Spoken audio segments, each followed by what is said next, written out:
Hi there, welcome back to the channel. My name is Sean. Thank you very much for coming back along. I hope you enjoyed those first two videos that I put out last week.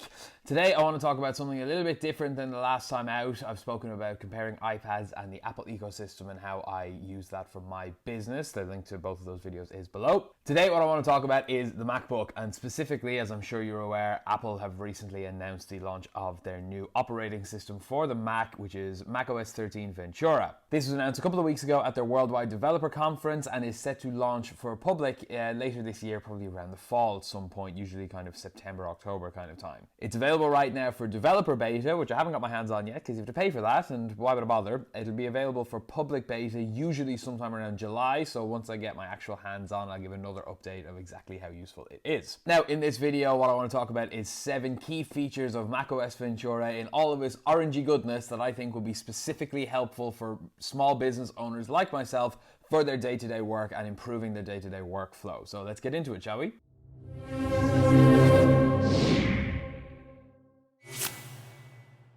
If you're enjoying this video, please don't forget to like, share, and subscribe. Ring the notification bell to get notified whenever I upload a new video. If this is of benefit to you, please let me know in the comments below exactly what you found useful about it, and if there's anything else, any other questions or any other topics you'd like me to cover, specifically around Apple products and tech in general and how they can help small business owners like myself and like yourselves.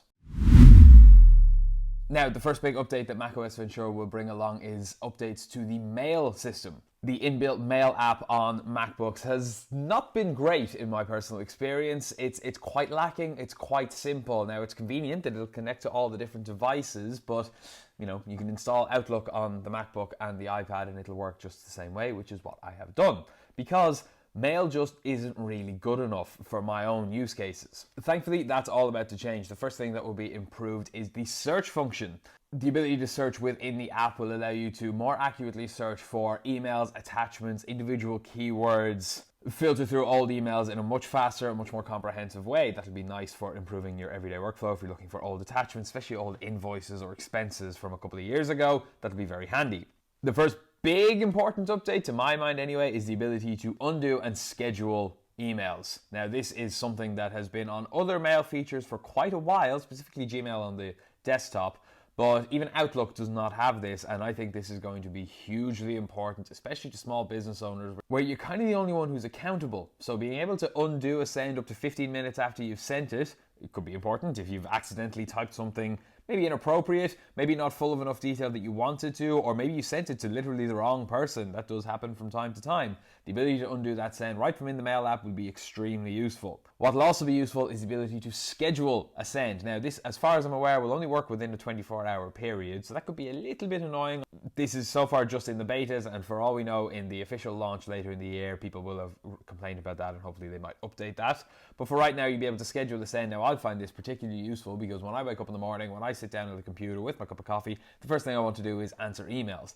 But you don't always want them to go out at 7 o'clock in the morning. Being able to schedule them for 10 a.m., 3 p.m., whatever it might be, can be very useful. There's also going to be updates to follow-up reminders, which would be nice, because at the moment you can kind of only flag something, and you have to set reminders separately if you need to follow up on something, so having this inbuilt into the app would be quite useful. And something that I didn't really quite grasp wasn't in Mail until recently is, at the moment, it doesn't inform you if you've forgotten an attachment. Now, if you're using any other mail service, like I use Outlook daily because it has all of these features included already, if you type attached below or something like that and forget to actually attach something, it will flag it to you before you send the email. It'll pop up with, you forgot to attach whatever it is you're trying to attach. Amazingly, for all this time, that has not been a feature in the Apple Mail app.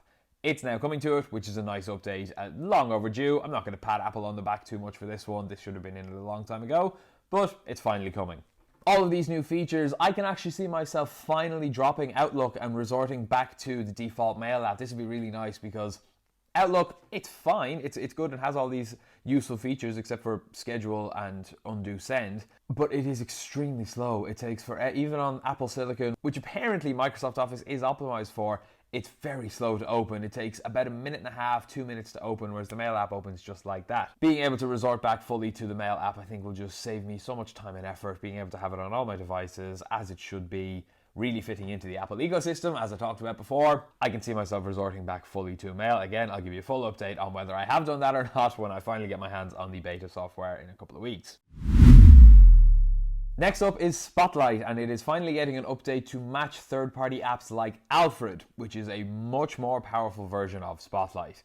Apple have a bit of a habit of doing this. A third-party app will come along, introduce features that should have been on the device all along or in the app all along, and, claim that they're the big heroes for finally introducing it. Like, for example, front flash on an iPhone, which was originated in Snapchat, and then Apple decided, oh, that's a good idea, let's claim that as our own. But regardless of that, Spotlight is getting a much needed update, including a nice refresh to the actual design of it. At the moment, this is how the Spotlight search looks. It's just a bar. When it's fully updated, it will have a much more comprehensive box feature. You will be able to search for individual keywords, find photos, find videos, even find description. If you type in cat, for example, you'll be able to find cat images. It will have this power in it. You'll also be able to find items and keywords and documents in multiple locations, Finder, photos, mail, the internet as well, all within Spotlight, which will save you having to download any third-party apps, which is nice. Spotlight will also now allow you to set features in the new clock app. Can you believe there hasn't been a clock app in the Mac all this time? No, neither can I. Another one of those features that you kind of forget isn't there.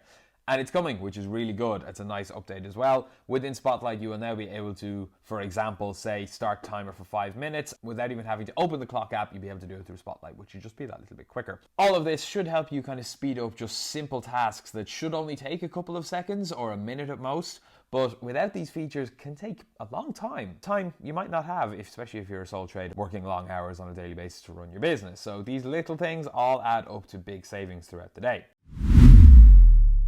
Next up is passkeys, and Apple have actually joined with Microsoft and Google in kind of swearing away passwords. They have joined this coalition to do away with passwords and introduce these new passkeys, starting with macOS Ventura. Essentially what passkeys are is a new sign-in method for your Mac. These will be end-to-end encrypted and actually, Apple claim, prevent from phishing and leaks, which will further secure your data and your passwords on your Mac, which is a really, really important feature. I myself have to use third-party apps to keep data extra secure because I do host a lot of client information, and if any of that got out, I could be in trouble. Next up, we have some updates coming to Safari. Now, Safari is already comfortably the best web browsing app for the Mac, especially Apple Silicon Macs, with load times far quicker than, for example, Chrome or Firefox. Now, Apple actually already claims that Safari on Apple Silicon Macs is the fastest browser in the world.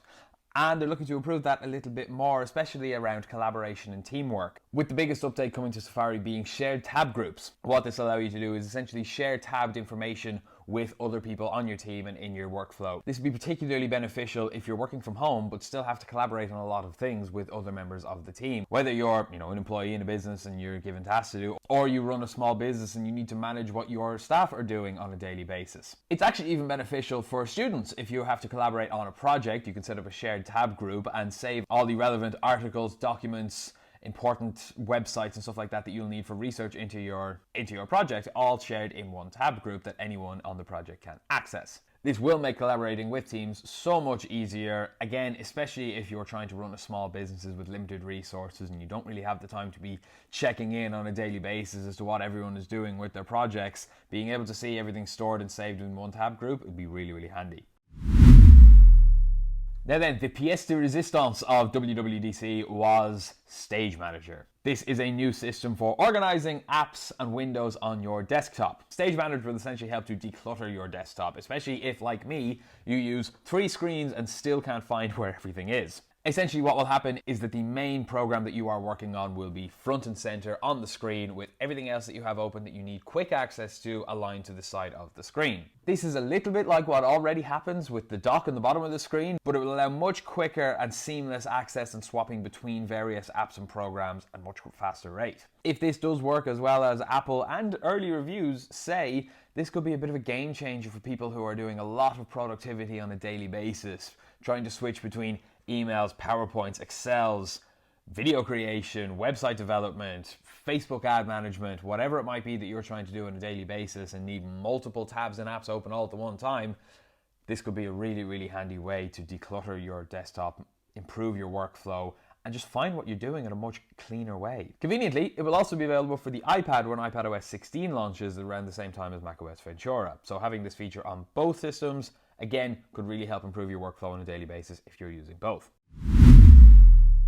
Camera and FaceTime I am going to lump into one because they're essentially two sides of the same coin for the purpose of this video. We'll start with camera and the new feature called Continuity Camera that will be coming to macOS Ventura. This will essentially allow you to use your iPhone as the webcam of your MacBook, and this is probably my favorite feature that is coming to macOS Ventura. This is awesome. This is such a clever idea from Apple's point of view. This will be especially beneficial if you don't have one of the brand new MacBooks. Now, this is the 2016 MacBook Pro with the M1 Pro chip, and as you can see by this somewhat controversial notch in the top of it, it does come with the 1080p improved webcam, unlike the old 720p webcams that were lumped in before, and actually even the M2 MacBook Pro is still stuck with for some reason. This will be extremely beneficial though, because no matter what MacBook you have, the camera on your iPhone is almost certainly better. Continuity camera will work for you if you have an iPhone 10 or better, and will allow you to use the incredible 12 megapixel 4K camera in that iPhone as your webcam. Now,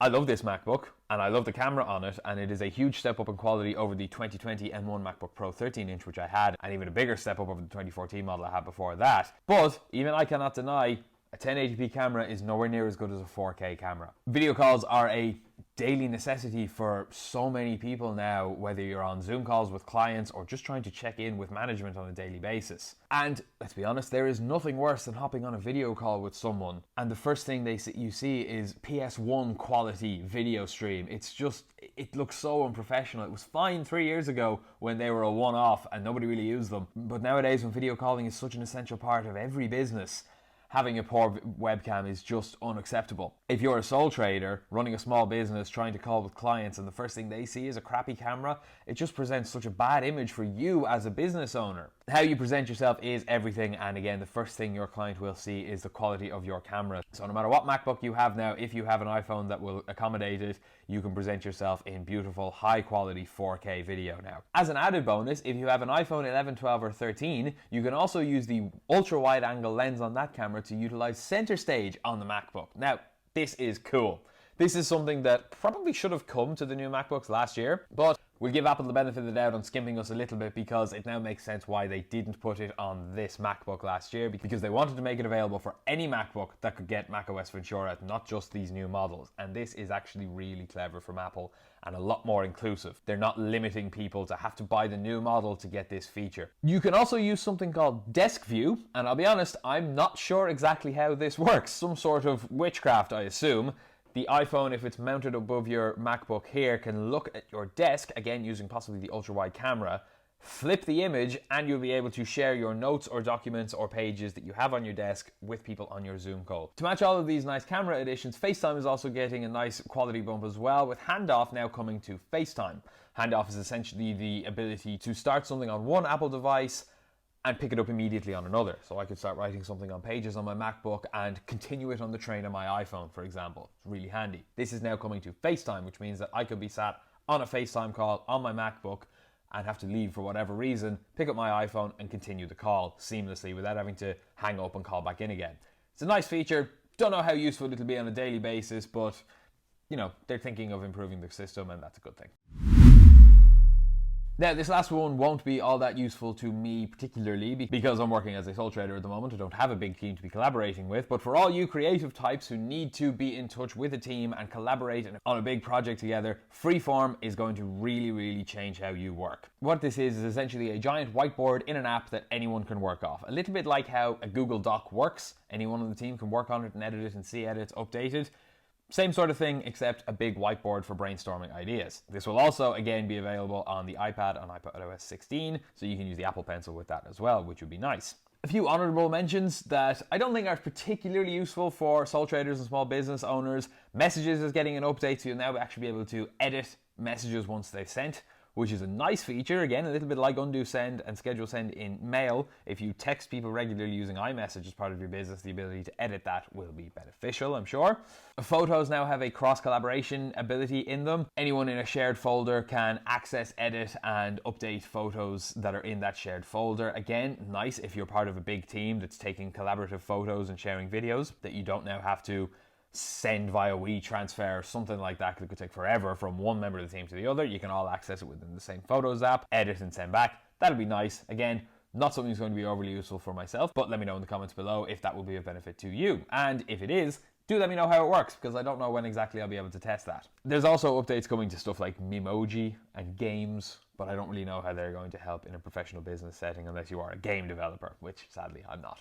So there we are. That is the 7 key features of macOS Ventura that I think will be most beneficial to small business owners like myself. All combined, I do think that a lot of these features will help to speed up those small tasks on a daily basis. They will help with workflow. They'll help with presenting professional air, being able to be seen in higher quality, undoing emails that might not come across very professional or have spelling mistakes in them, and even to schedule emails to clean up your day. Let me know in the comments down below which features of macOS Ventura you think are going to be most beneficial for you in your business. Are there any that I missed out talking about that, again, will be particularly beneficial and you think might be helpful to me or other small business owners in the business and marketing field specifically? Finally, you can check out this list here to see if your Mac is eligible to upgrade to macOS Ventura when it comes out. That's all for today. Thank you very, very much for watching as always. If you did get value out of this, please do like, share, and subscribe down below. I have more videos coming on macOS Ventura, like I said, once I get it installed, on exactly how it works and how it is benefiting me on a daily basis. If you're a small business looking for help with marketing, advertising, or social media, do please reach out to us at SMK Marketing. Details are all on the screen now. We'll be more than happy to help you. We can work with clients anywhere in the world, so do please reach out at any time. The first consultation is completely free. Thanks very much. I've been Sean, and we'll see you in the next one.